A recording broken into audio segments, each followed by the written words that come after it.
The Calabrese christening was the kind of event that required 3 weeks of preparation, 2 sous chefs, and the particular discipline of a woman who had learned a long time ago how to be in a room without being seen in it.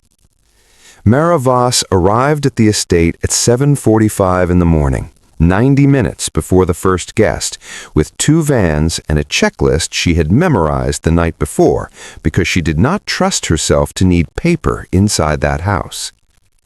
The gates were iron, 12 feet, flanked by stone pillars with the family crest worked into the metalwork, an eagle and a key. Old world, the kind of thing commissioned by a man who wanted his money to look like it had always existed.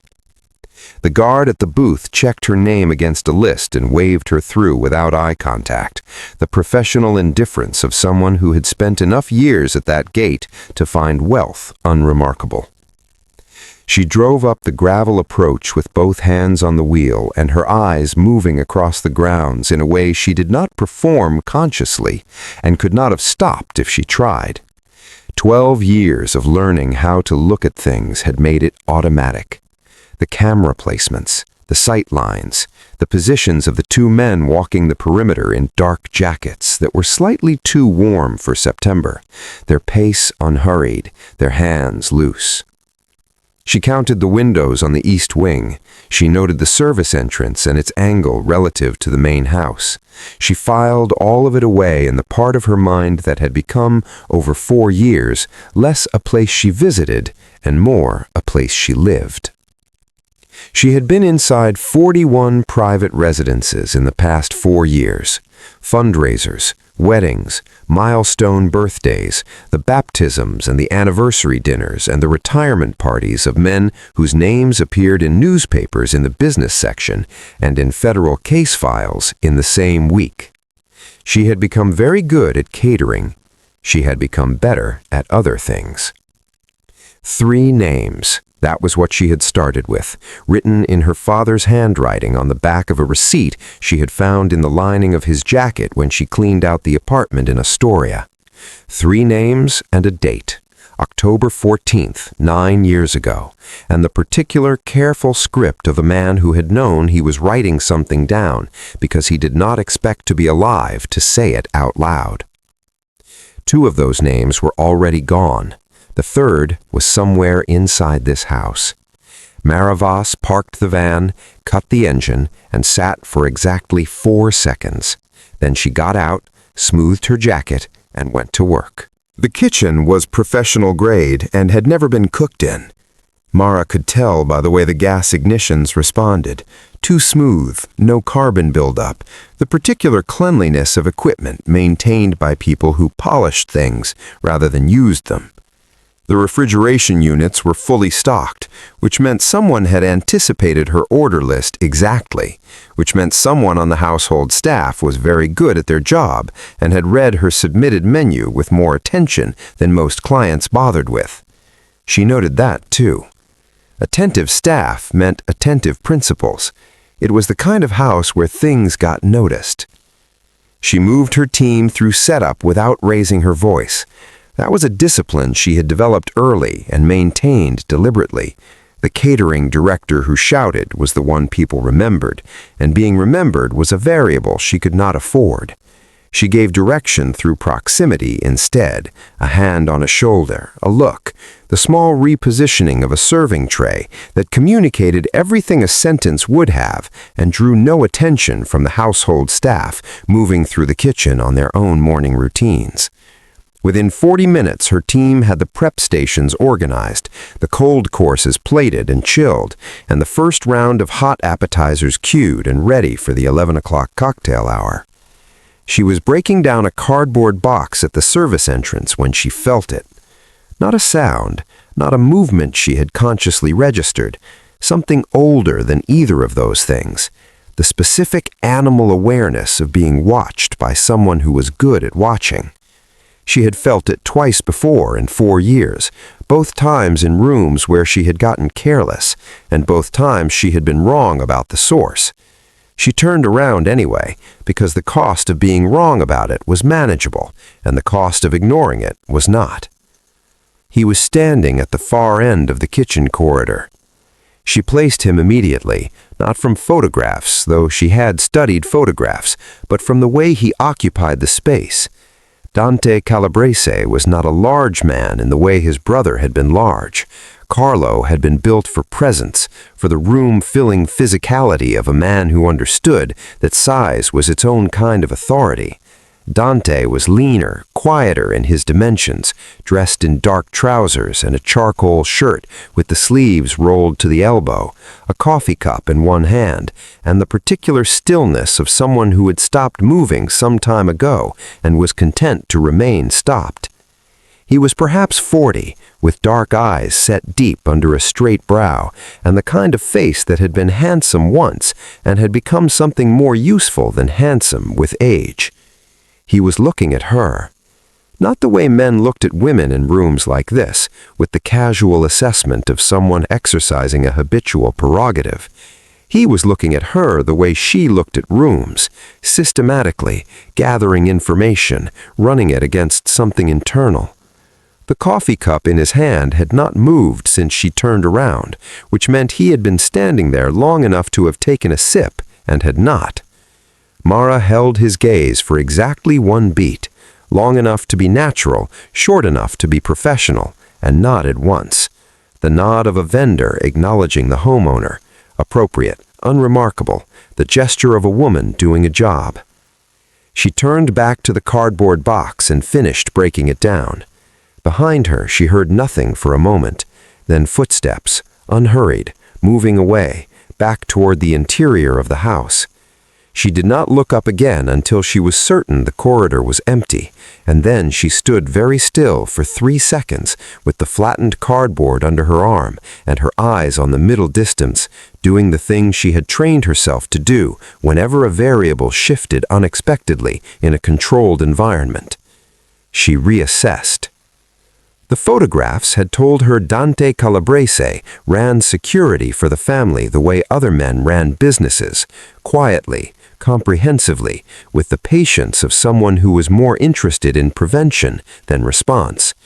She had built her access around the assumption that the underboss of a christening was a peripheral figure, his attention divided between family obligation and the 100 logistical pressures of a large household event. She had built her access around the assumption that a caterer was furniture. The man who had just looked at her from the end of that corridor did not see furniture. She filed it under complications and went back to work. The christening ended at 4 in the afternoon, and the estate was clear of guests by 5. Mara's team broke down the service in 50 minutes. She had trained them to move fast at the end of events, not because she was impatient, but because the longer you stayed in a house after the function concluded, the more you became a presence rather than a service, and presences got noticed in ways that services did not.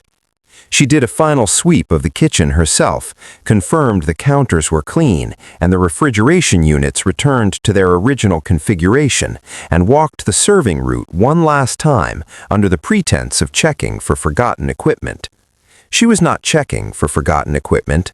She was checking the layout against the map she had built in her head during setup, updating it with everything the day had added. The room off the east corridor that had stayed closed all afternoon, the 2 men who had rotated through the interior perimeter on a schedule she had clocked at 90-minute intervals, the location of the study on the 2nd floor that she had identified from the window angle and the quality of light when she was loading the vans at dusk. She found nothing she hadn't expected, except one thing. The 3rd name on her list had not been here today. She had scanned every face in the reception rooms, every man who moved through the family's inner orbit with the ease of long familiarity. He was not among them. She had been certain he would be. A christening was a family event, and he was family adjacent in the way that certain men became family adjacent after enough years of useful loyalty. His absence meant either that something had changed in the organizational structure she had spent months mapping, or that someone had made a decision about who attended family events and who did not. Either way, it was a setback. Not a critical one, but a setback. She drove back to Manhattan in the lead van and did not allow herself to think about Dante Calabrese until she was parked outside her building in Carroll Gardens, the street quiet, the engine off. Then she thought about him. The look in the kitchen had stayed with her in the way that only a small number of things stayed with her anymore. She had spent 4 years training herself out of the habit of dwelling, because dwelling was a luxury that required emotional bandwidth she had reassigned. But the quality of his attention had been specific enough that dismissing it felt like a tactical error. He had not looked at her with suspicion exactly. Suspicion implied a theory, and she did not think he had a theory. What he had was instinct, and in her experience, instinct in men like Dante Calabrese was considerably more dangerous than a theory, because a theory could be disproved, and instinct simply waited. She went inside and made tea, and did not sleep well. Dante pulled her file at 10 o'clock that night. He did it himself, which was not his habit. He had people for background work, good ones, and his personal involvement in a routine vendor check would have raised questions he didn't feel like answering. So he waited until the house had settled and sat at his desk with his laptop and ran Mara Voss through the same channels he used for anyone who came within the estate's perimeter with a reason he hadn't personally approved. The file was clean. Business registration, 4 years old, Carroll Gardens address, sole proprietorship with 2 part-time employees and a roster of clients that read like a directory of the kind of money that hired caterers rather than kept household staff. Health department certifications current. Tax filings regular and unremarkable. No priors, no flags, no associations that connected to anything he managed or anything that managed him. A LinkedIn profile with a professional photograph and 17 endorsements for event coordination. He read it twice. Then he sat back in his chair and looked at the ceiling and thought about the way she had turned around in the kitchen corridor. Not startled, not guilty, not the slightly flustered quality of someone caught in an idle moment. She had turned around with the calm of someone who had already known he was there and had been deciding whether to acknowledge it. That was not a thing most people did. That was a thing people did when they had trained themselves out of reacting, and training yourself out of reacting required a very specific kind of reason. The file was too clean, not fabricated. He knew fabricated, and this wasn't it. Just too neat, too even. The paper life of someone who had been careful for a long time about what they put on paper. He closed the laptop. He picked up his phone and called the one person he trusted with questions he didn't want to have to explain. "Find me everything that isn't in the file," he said. The second contract came through her booking email on a Wednesday morning, 4 days after the christening. A private dinner, 12 guests, the following Friday. The email was from the same household coordinator who had managed the christening logistics, a woman named Renata, who communicated exclusively in bullet points and responded to queries within 7 minutes, regardless of the hour, which told Mara everything she needed to know about the kind of household she was dealing with. The fee was generous. The menu parameters were specific. The request for her personally, not just her company, but her on site managing the service directly, was noted in the third bullet point with the same administrative neutrality as the dietary restrictions. Mara read the email twice, then set her phone face down on the kitchen counter and stood very still for a moment. She had not expected a second contract this quickly. She had planned for it eventually. Her strategy had always been incremental, building access through repetition until her presence in the estate became unremarkable, the way a piece of furniture becomes unremarkable, the way anything becomes unremarkable when it appears consistently enough in the same place. But 4 days were not incremental. 4 days were fast, and fast in her experience was either luck or a door being opened deliberately, and she had learned a long time ago not to trust luck. She picked up her phone and accepted the contract. She arrived at the estate on Friday at 6. The guard at the gate waved her through without checking the list this time, which meant her name had been added to a standing approval, a small administrative shift, almost invisible, the kind of thing that happened naturally after a successful first event. She told herself that. She drove up the gravel approach with both hands on the wheel and told herself that, and mostly she believed it. The kitchen was the same. Renata met her at the service entrance with a revised seating chart and a note about a guest's allergy that had not been in the original brief, delivered with the brisk efficiency of a woman who considered last-minute changes a personal affront and compensated by communicating them as early as possible. Mara absorbed the adjustment, redistributed 2 courses, and had her team moving through prep within 20 minutes. She was reducing a sauce at the main range when Dante walked in at 7:15. Not a check-in, not the brief territorial pass-through of a homeowner satisfying himself that the service was in order. He came in and stayed, pulled out the stool at the far end of the kitchen island, and sat on it with the ease of a man in a room he used often, which she knew from the layout he didn't. He had a glass of something amber in one hand and a quality of deliberate casualness that was not casual at all. He watched her work. She kept her eyes on the sauce and her hands moving and said nothing because he hadn't spoken and she had not been given a reason to, and filling silence that hadn't been offered to her was not a habit she kept. After a long moment, he said, "How long have you been doing this?" 4 years. She didn't look up. The business, 4 years. Cooking longer. You trained somewhere? Professionally, before the business. Where? She looked up then, briefly, with the politely neutral expression of a vendor who has been asked a question slightly outside the scope of the professional relationship and is deciding how much of an answer is appropriate. "A few places," she said. "I moved around." He nodded slowly, as though this confirmed something rather than answered it, and took a sip from his glass. The kitchen moved around them, her 2 chefs working the secondary stations, the low percussion of prep work, the range heat, and he sat in the middle of it with the stillness she was beginning to recognize as simply his default register. He was not being patient. He was not trying to unsettle her. He was gathering something, quietly and without announcement, and whatever he was gathering, he was in no hurry to reveal. "The christening went well. My sister was happy. I'm glad. She's asked about booking you for the spring. That's kind of her." He looked at her for a moment. "It's not kindness. She doesn't give referrals out of kindness. She gives them because she wants something done correctly." He paused. "So do I." He stood, picked up his glass, and left the kitchen without another word. Mara turned back to the sauce. Her hands were steady. She made sure of it. The dinner ended without incident, and the guests were gone by 11. Mara was supervising the final breakdown when Renata appeared at the kitchen door and told her, with the same bullet-point efficiency she applied to everything, that Mr. Calabrese had asked to see her before she left. Not the household coordinator's office, not the kitchen, the study, 2nd floor, east corridor, 3rd door on the left. Mara dried her hands on a clean cloth and told her lead chef to finish the breakdown without her.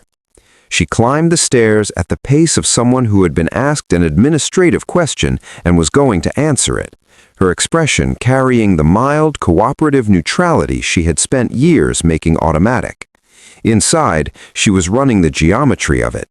The study she had identified from the window angle on the first visit, the closed door in the east corridor, the fact that he had waited until her team was mid-breakdown before summoning her, which meant he wanted her without witnesses and had thought about the timing. She knocked once and went in. The study was what the kitchen wasn't, lived in, used, the particular organized disorder of a room where actual work happened. Books on the shelves with cracked spines, a desk with 2 open folders and a lamp angled low. A leather chair behind it and one in front, and Dante in the one behind it, his jacket off, the charcoal shirt from dinner with the collar open now, looking less like a man receiving a vendor and more like a man who had decided to stop maintaining a particular pretense. He gestured at the chair across from him without preamble. She sat. He placed a photograph on the desk between them and turned it to face her. It was her, outside a restaurant in Midtown 18 months ago, speaking to a man named Ferrante, who had been, at that time, the Calabrese family's outside accountant. Ferrante had retired abruptly 6 months after the photograph was taken. She had not been the reason for that, but she had been aware of the conversation around it, and the fact that Dante had connected her face to a photograph taken outside a meeting she had no official reason to attend told her that whoever he had sent to build the deeper file had been both thorough and fast. She looked at the photograph for an appropriate amount of time. Then she looked up. "I catered his daughter's engagement party," she said. "He recommended me to 3 other clients that night. I spoke to him outside because the room was loud." She paused. "I have the booking record if you need it." Dante looked at her. The lamp threw a low, warm light across the desk and left the edges of the room in shadow, and his face in it was unreadable in the particular way she was becoming familiar with, not deliberately closed, just genuinely still, a face that had stopped volunteering information so long ago that the habit had become structural. "I know about the booking," he said. "I checked." She held his gaze and said nothing. "Ferrante also mentioned you after he left. He said a caterer had asked him questions about the family that a caterer had no reason to ask. He let that sit in the room for a moment. He said he assumed it was innocent, curiosity, the kind of thing people do when they find themselves adjacent to a name they recognize." Another pause. "I don't assume things are innocent." "What would I have to gain," Mara said, her voice even and unhurried, "from asking an accountant questions about a family I had no connection to at that point? That's what I'm trying to establish." "I was curious," Mara said. "He had had too much champagne, and he was generous with detail. I listened because I'm good at listening. That's the whole of it." The silence between them had a different quality than the silences in the kitchen, more considered, more weight-bearing, the silence of a room in which something was being decided rather than merely observed. She kept her hands loose in her lap and her breathing even, and gave him nothing beyond what she had already placed on the table, which was exactly enough to be credible and not one word more. Finally, he sat back in his chair. "You'll be at the spring event, not a question. If your sister books it, she'll book it." He looked at her for one more moment. "You can go." She stood, nodded once, and left the study without rushing. In the east corridor, with the door closed behind her, she allowed herself 4 seconds of absolute stillness. Then she walked back to the kitchen. She did not see the man Dante positioned at the service entrance before she reached the bottom of the stairs. She wasn't supposed to. She made the tail on Sunday morning. Not the one Dante had placed at the service entrance on Friday. She had clocked that one before she reached the bottom of the stairs. A compact man in a gray jacket who had positioned himself with the practiced casualness of someone who did this often and did it well. She had filed him away and driven home and said nothing, because acknowledging surveillance you weren't supposed to know about was considerably more dangerous than simply absorbing it. The Sunday tale was different. A woman this time, middle 40s, unremarkable in the specific way that took effort, the kind of forgettable that Mara recognized because she had built it in herself.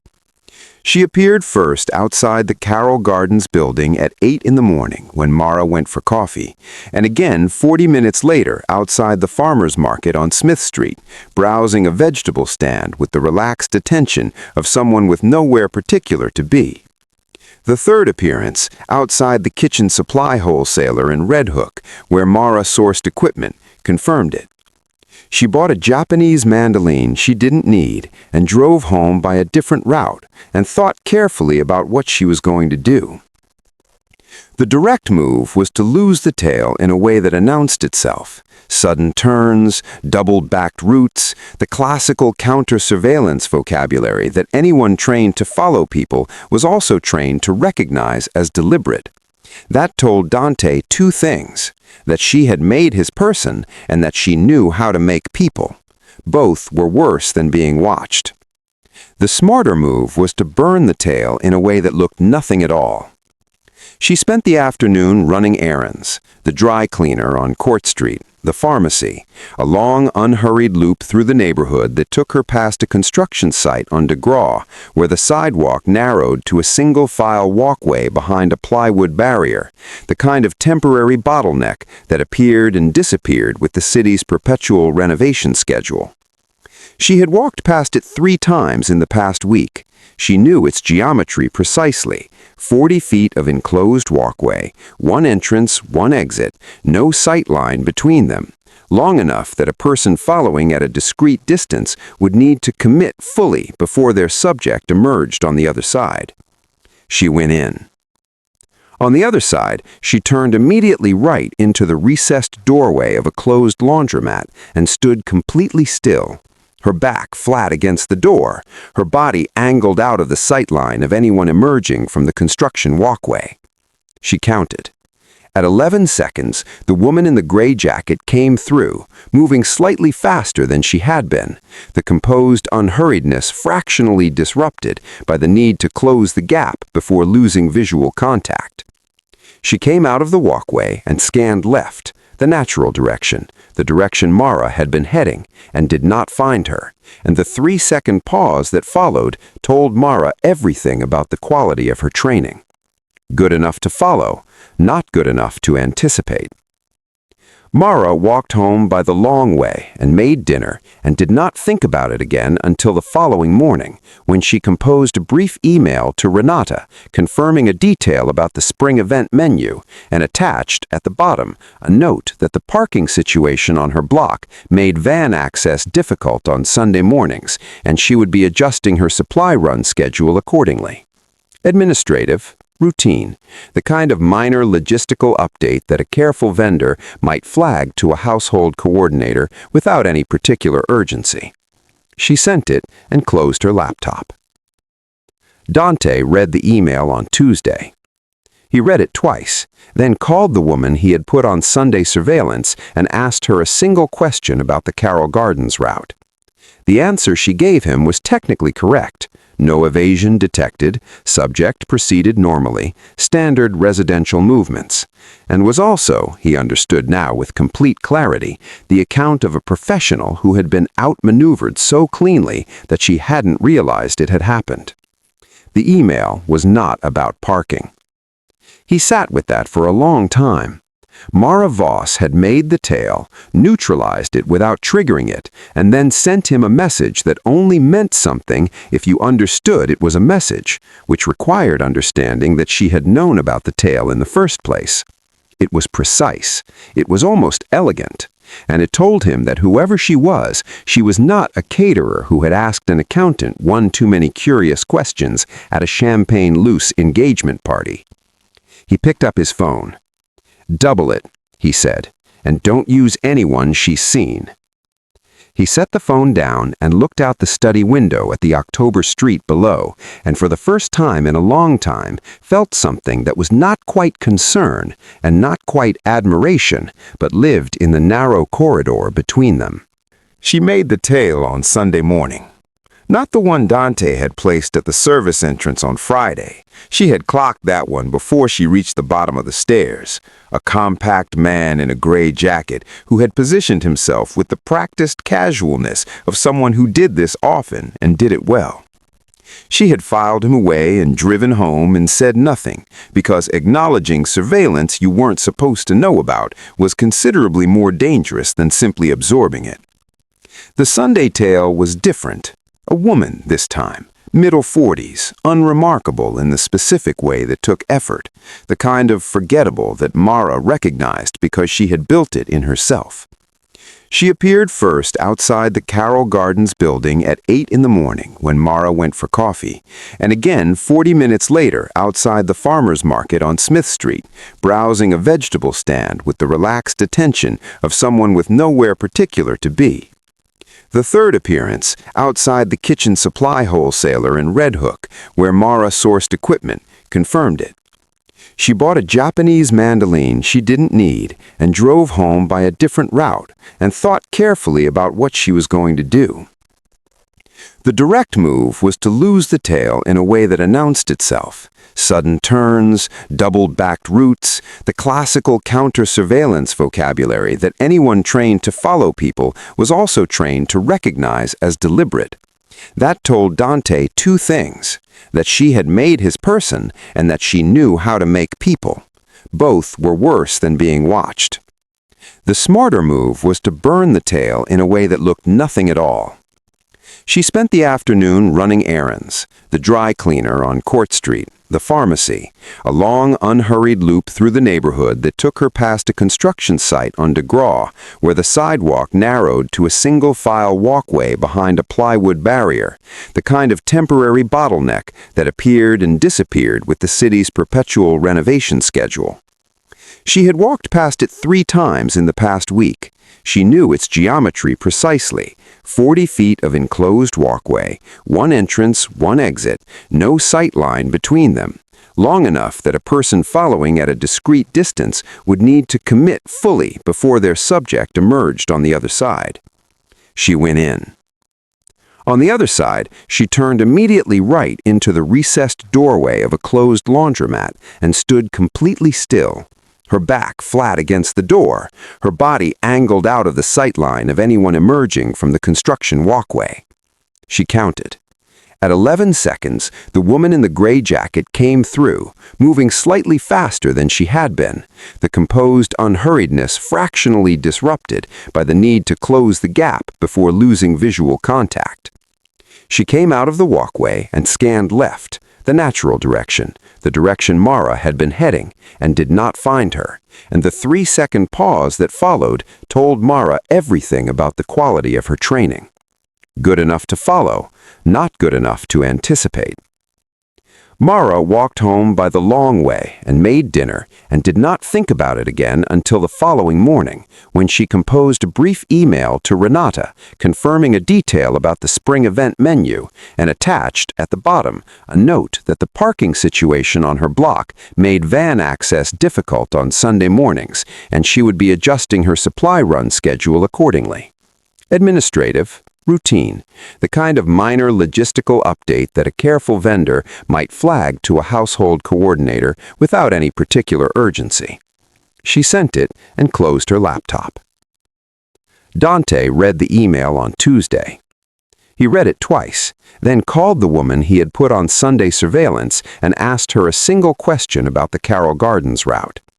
The answer she gave him was technically correct. No evasion detected, subject proceeded normally, standard residential movements, and was also, he understood now with complete clarity, the account of a professional who had been outmaneuvered so cleanly that she hadn't realized it had happened.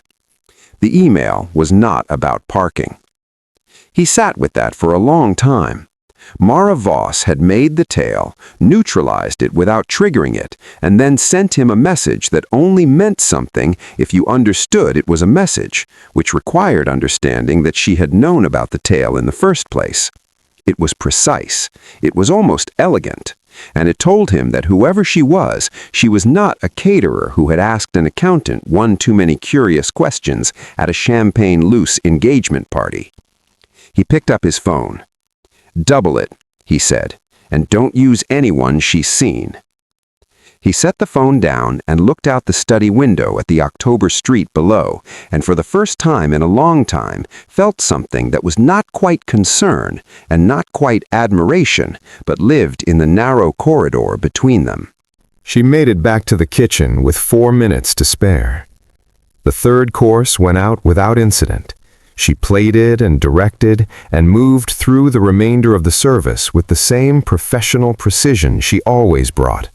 And if something behind her eyes had gone very quiet and very cold in the records room, nothing on the surface of her showed it. She had learned that skill before she learned cooking, before she learned languages, before she learned most of the things she had spent her adult life building into herself. Her father had not taught it to her deliberately.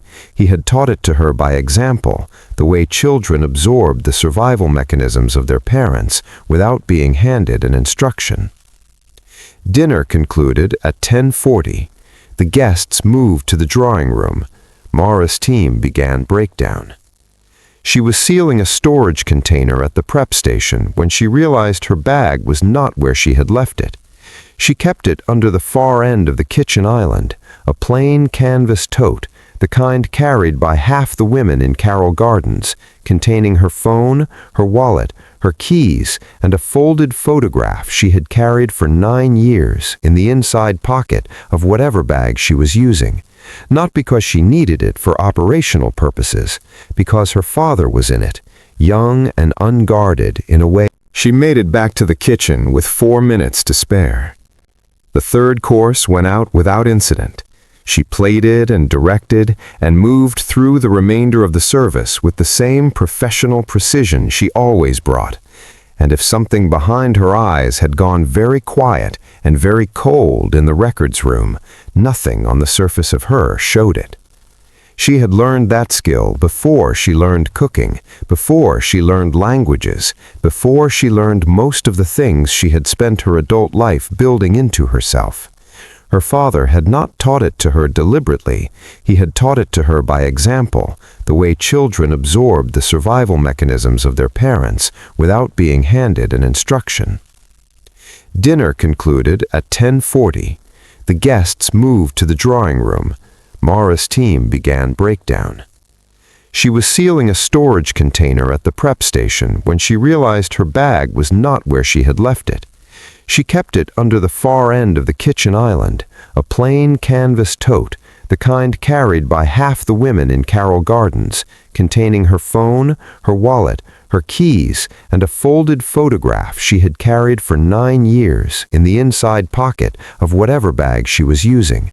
Not because she needed it for operational purposes, because her father was in it, young and unguarded in a way he had never been in her presence, standing in front of the restaurant on a summer afternoon before the neighborhood changed and before the Calabrese family needed something from a street that had the bad luck to be in their way.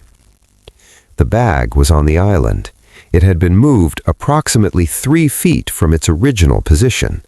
She completed sealing the container. She set it aside. She picked up the bag with the unhurried motion of someone reclaiming a personal item between tasks, slipped it over her shoulder, and did not look at the far end of the corridor where the kitchen met the interior of the house. Then she looked anyway.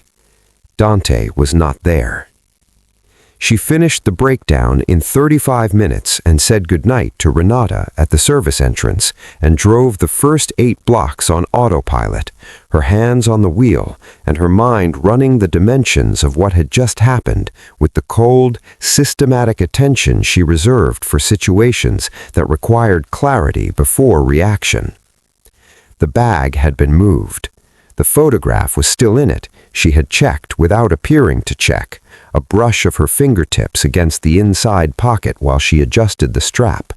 Still there, which meant whoever had gone through it had looked and replaced everything, which meant they were thorough, which meant they had found the photograph and had been thorough enough not to take it, which was more considered than simply taking it, and more alarming in a way she was still measuring.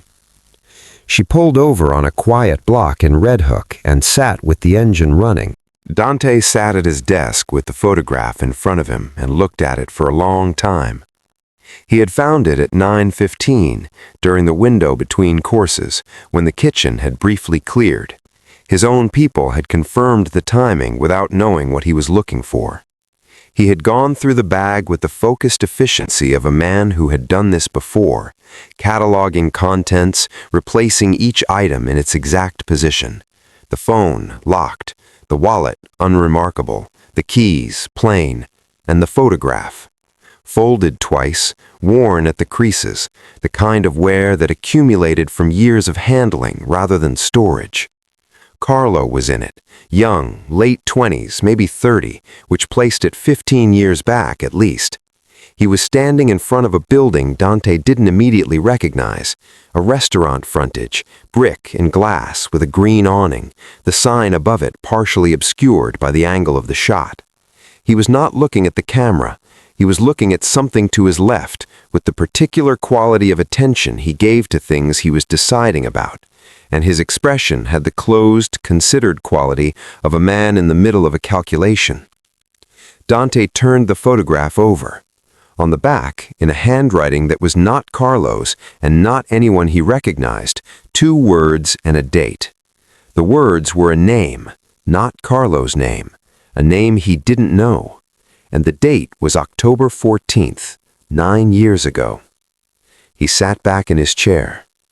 October 14th, 9 years ago, was a date he knew, not because he had been there, because he had heard about it afterward in the oblique, careful language the family used for things that had been handled and were not to be discussed, and because Carlo had been quiet for 3 weeks after it, and Dante had not asked why, because in those years he had still been learning which questions not to ask. He looked at the photograph for a long time. Then he picked up his phone and called Sal Benedetto. "The catering woman," he said. "I need everything you know about her." The pause on the other end lasted exactly 2 seconds too long. Sal called back at noon the following day. Mara Voss, he said, was clean. Small business, 4 years old, good reputation, no associations worth noting. He had checked personally. His voice carried the particular texture of a man delivering information he had prepared rather than gathered, smooth in a way that live research never quite was, the edges filed down, nothing snagging. Dante listened to the whole of it without interrupting and thanked him and ended the call. Then he sat at his desk and thought about the 2-second pause. In 30 years of reading men, Dante had learned that the pause before an answer was more informative than the answer itself. A genuine pause meant thinking. A prepared pause meant deciding how much, deciding which version, deciding whether the questioner already knew something that would make a lie dangerous. Sal Benedetto had been deciding. He pulled up the photograph on his phone where he had taken a picture of it before returning it to the bag. The restaurant frontage with the green awning. He spent 40 minutes that afternoon cross-referencing old city permit records through a contact in the buildings department until he had a name and an address. A neighborhood in Queens, a block that no longer looked the way it had looked 9 years ago. The restaurant replaced by a laundromat that had itself since closed and been replaced by a cell phone repair shop. The permit listed the owner, Victor Voss. He stared at the name for a long time. Mara was in her kitchen at 7 in the evening when the knock came. Not the service entrance knock of a delivery, not the particular rhythm of her upstairs neighbor who occasionally borrowed things. A flat, measured knock, 3 beats, the knock of someone who had located a specific door and stood in front of it with a specific purpose. She crossed the apartment and looked through the peephole and felt something shift in the architecture of everything she had built over 4 years. Dante Calabrese was standing in her corridor. Alone, no jacket, dark shirt, his hands loose at his sides in the way she had learned meant he was not there for something that required them. He was looking directly at the peephole with the calm of a man who knew she would check before answering and had decided his expression should be the first thing she saw.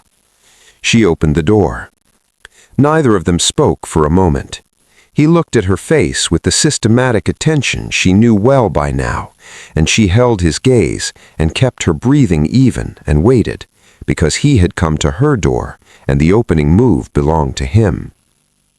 He held up his phone, the photograph of the photograph, her photograph, Carlo in front of the green awning, her father's handwriting on the back. "Victor Voss," he said, "the restaurant on Arbor Street, October 14th. She said nothing. "He was your father?"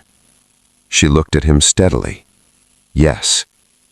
Something moved through his expression, not surprise because he had clearly come with the knowledge already assembled, but something beneath surprise, the deeper register of a man absorbing a confirmation he had been hoping not to receive. He looked away briefly, down the corridor, then back at her. "Can I come in?" he said. It was not quite a question. She stepped back from the door. He came in and stood in the center of her kitchen, the same kitchen where she had catered 41 events worth of planning, where her father's watch sat in a dish by the window because she couldn't wear it without feeling the weight of what she still hadn't finished. He looked at the watch without commenting on it, and then looked at her. "Tell me what you know," he said. So she told him. Not the measured, partial account she had given in other rooms to buy time or establish position. All of it, from the receipt in the jacket lining to Fedorov's envelope to the 2 names she had already settled and the 3rd name she had found in his records room 3 days ago. She told him about the photograph and the permit and the laundromat that used to be her father's restaurant and the green awning she had never seen in person because by the time she came back to that block it was already gone. She told him the name. The silence that followed was not like the silences she had weathered in the estate. Those had been calculated, managed, the silences of 2 people gauging each other across a professional distance. This one had weight. It settled into the kitchen and stayed there, and Dante stood in the middle of it with his hands loose at his sides and his face doing something she had not seen it do before. Sal Benedetto had been with his family for 20 years. He had sat beside Carlo at every table that mattered. He had advised and protected and built himself so deeply into the architecture of the family that removing him would require dismantling parts of the structure he was load-bearing in. Dante looked at her father's watch on the dish by the window. "How long have you known?" he said quietly. 9 years, Mara said. "I've been inside your estate for 3 visits. I found the documentation on Friday." She paused. "I wasn't going to leave without it." Dante nodded slowly, not in agreement exactly, in the manner of a man arriving at the end of a calculation he had been running since noon and finding that the answer was exactly as inconvenient as he had suspected. "Sal is at my house on Thursday," he said. Thursday came in cold and gray, the sky the particular flat white of a city that had decided on rain and not yet committed to it. Mara arrived at the estate at noon, not through the service entrance. Dante had called her the night before and told her to use the main gate, which was a different kind of entry than any she had made before, and she understood what it communicated without needing it explained. The guard waved her through. Taras met her at the front door. She had not slept. Not from fear. She had made her peace with fear so long ago that its presence now was more familiar than disruptive, an old companion she had learned to work alongside rather than against. She had not slept because she had spent the night sitting with the reality that it was ending. 4 years of architecture, of patience, of coffee pots and access maps, and the careful performance of invisibility, ending in a house she had entered as a ghost and was now walking into through the front door in plain daylight. She did not know yet what came after that. She had never allowed herself to build anything past the 3rd name. Dante was in the study. He was standing at the window when she came in, his back to the door, looking out at the gray October sky with the particular stillness of a man who had been standing there long enough that the standing had become something deliberate. He turned when he heard her. He looked at her face the way he always looked at her face, and then he gestured at the chair across from the desk, and she sat, and he sat, and neither of them spoke for a moment. "He'll be here at 2, Dante said. "He thinks it's a quarterly review, organizational business." He paused. "He has no reason to think otherwise." "Has he said anything since you called him?" "No, which means he's either clean and I've built a theory off a photograph and a pause on the phone." He looked at her steadily. "Or he's been very careful for 9 years and a phone call wasn't enough to move him." "He's not clean," Mara said. "I know," Dante said, quietly, with the flatness of a man confirming something he had known since noon on Monday and had spent 3 days hoping the evidence would contradict. "I know."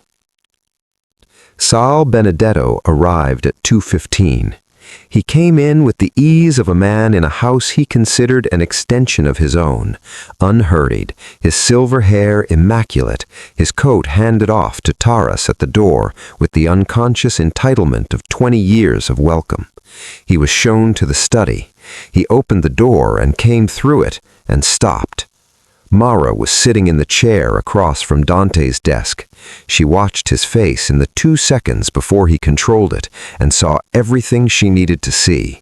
Not guilt exactly, but recognition, the specific recognition of a man encountering something he had believed was permanently settled and finding it standing upright in a room he considered safe. Dante said, "Sit down, Sal." He sat. What followed was not dramatic. Dante did not raise his voice. He placed the operational record on the desk, the one from the records room, the typewritten page with 3 names, and he placed the photograph beside it, and he asked Sal Benedetto to explain both of them. The explanation Sal offered lasted 4 minutes and was coherent and detailed and completely false, and Mara could see from Dante's face that he knew it was false, and that Sal could see that he knew, and the room became very quiet in the way of rooms where a thing that has been pretended about for a long time has finally stopped being pretended about. Taras was outside the door. He had been outside the door since 1 o'clock. When Dante finally looked at Mara, it was with the expression of a man honoring an agreement he had made with himself about what justice was owed and to whom. He nodded once. She looked at Sal Benedetto across the desk, the silver hair, the old money posture, the comfortable hands that had signed a piece of paper on an October night and gone home to dinner, and she placed her father's receipt on the desk between them, the one with 3 names on the back in careful handwriting, his name, the date. She said, "My father saw something he wasn't supposed to see. You decided that was reason enough." Sal looked at the receipt. Then he looked at her. Whatever he had been about to say, he didn't. Dante spoke 2 words in Italian. Taras opened the door. Taras was outside the estate in the gray afternoon with her hands in her coat pockets and her father's watch on her wrist, and she breathed the cold air slowly and did not feel what she had always assumed she would feel when it was finished. She felt quiet, not empty, quiet, the particular quiet of a house after a long storm. She heard the door behind her and knew from the weight of the footsteps that it was Dante. He came and stood beside her without touching her, looking out at the same gray sky, and they stood like that together for a moment. Not equal, not uncomplicated, but present, which was more than either of them had allowed themselves to be in a very long time. "Where will you go?" he said. Mara looked at the watch, then she looked up. "I haven't decided yet," she said. "I've been planning the ending for 4 years. She paused. "I didn't plan what came after." Dante was quiet for a long moment. "Then don't go yet," he said. She didn't. Thanks for watching. If you haven't subscribed yet, hit that button now. It keeps these Mafia legends alive.